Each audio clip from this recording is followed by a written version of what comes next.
Whether you're just starting paid ads, trying to scale from 6 figures, or pushing past 8 figures, the strategies for profitable growth stay the same. It's not about a secret hack. It's about understanding trust, friction, proof, and creative output. Today, I'm walking you through exactly how to scale ads profitably, no matter what size business you're running.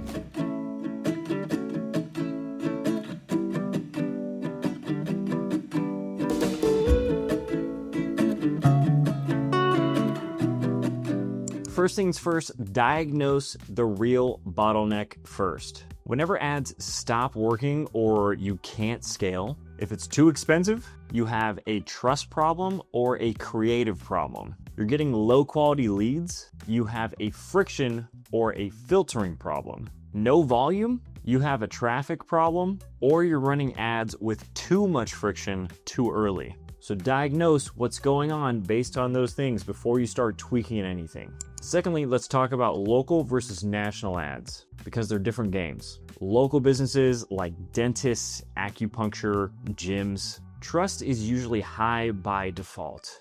People know that you're a real business because I can drive down the street and I'm like, oh, there's the dentist's office. People already believe local businesses are real. So for local, focus on 1, a clear offer, 2, lead generation forms, lead ads, 3, $19 to $99 trial offers or free consultations. Now, national businesses, trust is low by default. So focus on content marketing, aka providing value first, proof stacking, and a strong nurture sequence. Talking email, SMS, retargeting, things like that. Thirdly, friction is your secret weapon. You can control lead quality by adjusting the level of friction in your funnel. If you have too many bad leads, then add friction, a video sales letter, pricing up front, more application questions, essentially filtering your leads more. If you have not enough leads, remove friction,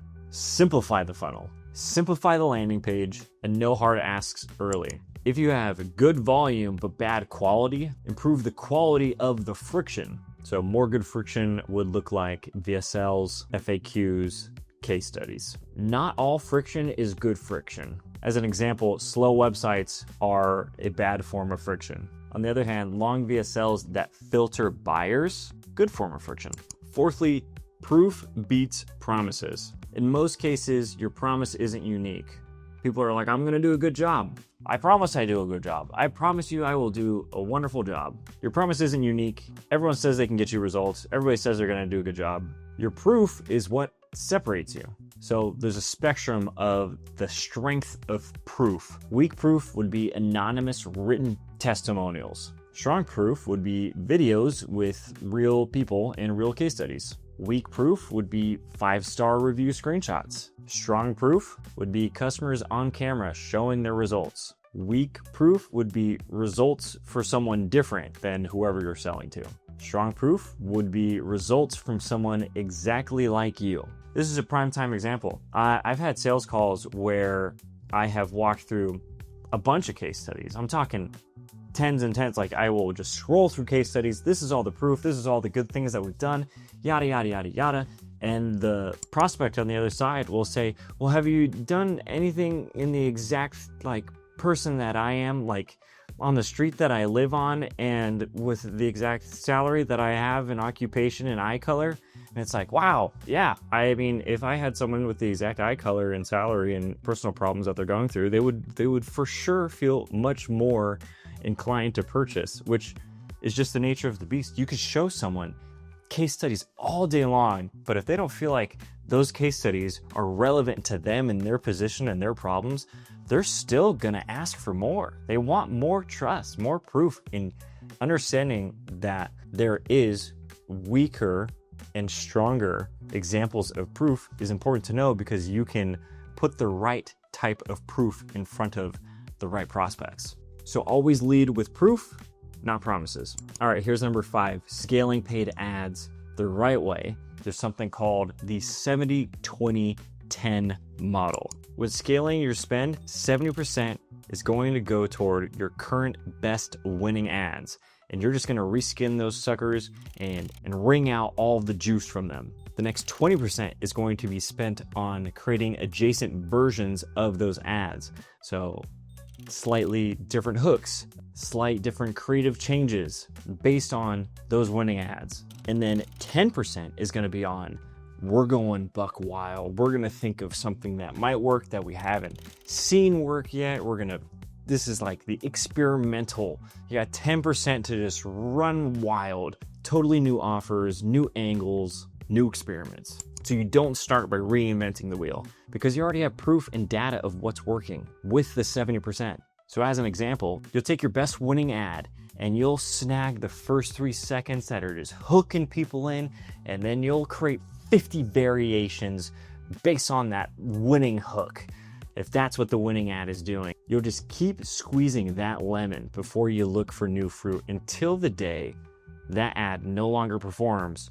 You're gonna keep using it. 6, platform expansion. So when you're ready to go beyond one ad platform, here's what you do in order. You're gonna retarget everywhere first. Facebook, Instagram, Google, YouTube. Secondly, you're gonna own your brand terms. So pay-per-click for your company name and related keywords. Thirdly, you're gonna expand to other interruption platforms. So Meta to TikTok to YouTube, with the priority being to maximize on the people already seeing you first before starting to cast your reel out to cold audiences again. 7 is your offer structure. Have your offer structure be for high conversions. So some top performing funnels right now are free lead magnet to a thank you page to schedule a sales call. Free group funnel, content nurture, DM setters inside of those groups based on who's being active, sales call. Free or low ticket try us offers between $19 and $99,